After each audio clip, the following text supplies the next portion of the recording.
আমরা বরাবরই জানি যে পঞ্চস্বামীর মধ্যে অর্জুন ছিল দ্রৌপদীর সবচেয়ে প্রিয়। এবার প্রশ্ন হচ্ছে যে দ্রৌপদীকে 5 ভাইয়ের মধ্যে সবচেয়ে বেশি কে ভালোবাসতেন?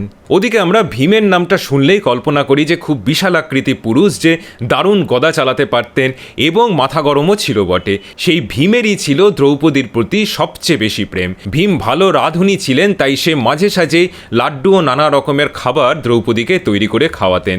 পাশা খেলায় হারার পর পাণ্ডবদের বনবাসের সময় যখন দুঃশলার স্বামী জয়দ্রথ দ্রৌপদীকে হরণ করে নিয়ে যায়, তখন পঞ্চপাণ্ডব জয়দ্রথকে আক্রমণ করেন।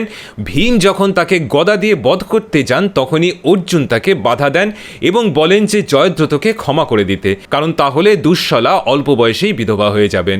তাকে ছেড়ে দেওয়া হলেও ভীম জয়দ্রথের মাথা ন্যাড়া করে 5টা টিকি শুধু রেখে দিয়েছিলেন। অজ্ঞাতবাসের সময় দ্রৌপদী রানী সুদেষ্ণার কাছে সৈরন্ধ্রী নামে এক দাসীর বেশে ছিলেন। সুদেষ্ণার ভাই কীচক দ্রৌপদীর সৌন্দর্যের প্রতি আকৃষ্ট হয়ে ওঠে এবং তাকে বিয়ে করতে চায়। দ্রৌপদী তাকে না করায় কীচক তার উপর বল প্রয়োগ করে। দ্রৌপদী যখন কাঁদতে কাঁদতে বিরাট রাজা ও কঙ্কবেশী যুধিষ্ঠিরের কাছে সাহায্য চাইলেন, তখন কীচকের ভয় দুজনেই চুপ ছিলেন। কিন্তু ভীম দ্রৌপদীর অপমান সহ্য করেননি। সৈরন্ধ্রী বেশে ভীম দ্রৌপদীর ঘরে অপেক্ষা করছিলেন। কীচক ঘরে প্রবেশ করতেই ভীম তাকে হত্যা করেন। এর পরের ঘটনা যেটা বলছি সেটা হয়তো অনেকেই জানেন না।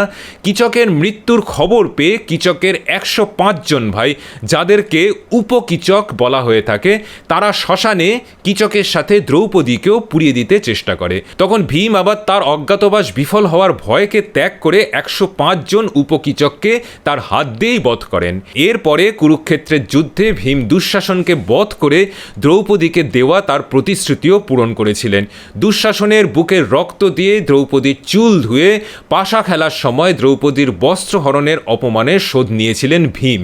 দ্রৌপদীর অপমানের শোধ নিতেই নিয়ম ভেঙে দুর্যোধনের উরু ভঙ্গ করেছিলেন এবং 100 জন কৌরবকেও বধ করেছিলেন দ্রৌপদীকে দেওয়া প্রতিশ্রুতি রক্ষা করতে। কিন্তু দুর্ভাগ্যের ব্যাপার হলো দ্রৌপদী এই ব্যাপারটা বুঝতে পারেন তাদের হিমালয়তে শেষ যাত্রার পথে। যখন দ্রৌপদী প্রথম পা পিছলে পড়েন, একমাত্র ভীমই যাত্রা থামিয়ে এগিয়ে এসেছিলেন দ্রৌপদীকে রক্ষা করতে। দ্রৌপদী তখন ভীমের প্রেমের স্বরূপ বুঝে নিজের প্রতি অনুশোচনা হয়েছিল। এই গল্প আমাদের এই শিক্ষা দেয় যে ইনফ্যাচুয়েশন থেকে হওয়া ভালোবাসাই সবসময় লং লাস্টিং ভালোবাসা নয়। যার মধ্যে থাকে স্যাক্রিফাইস আর কমিটমেন্ট, সেটাই হলো প্রকৃত ভালোবাসা।